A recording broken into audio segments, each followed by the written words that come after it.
নানান রকম স্টেপ নেওয়ার জন্য অনেক রকম কল রেকর্ডিং শোনানো হচ্ছে, অমুক কেস করা যায়, তমুক কেস করা যায়, হ্যাঁ অমুক ধারায় ফেলা যায়, তমুক ধারায় ফেলা যায়, হিন্দু মুসলিম বিয়ে, বাড়ি থেকে পালিয়ে, ইত্যাদি ইত্যাদি শুনলাম।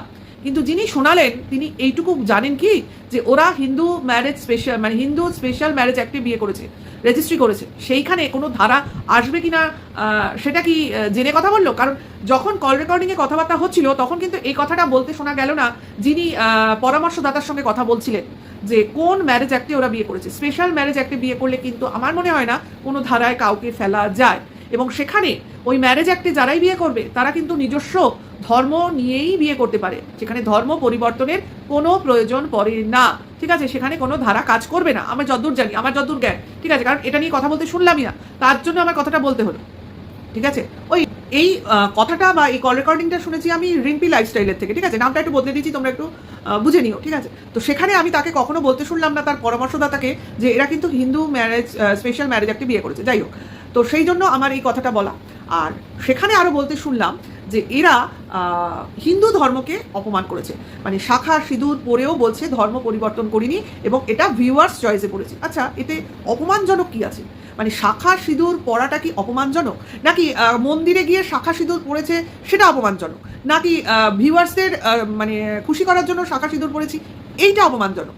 আমার মনে হয় ওই লাস্টের কথাটাই এদের গায়ে লেগেছে, যে এরা বিয়ের জন্য শাখা সিঁদুর পরেনি, পড়েছে ভিউয়ার্সদের খুশি করার জন্য। কারণ ভিউয়ার্সরা প্রথম থেকেই বলছিল বিয়ে তো করেছো, তো শাখা সিঁদুর পলা এগুলো পরনি কেন?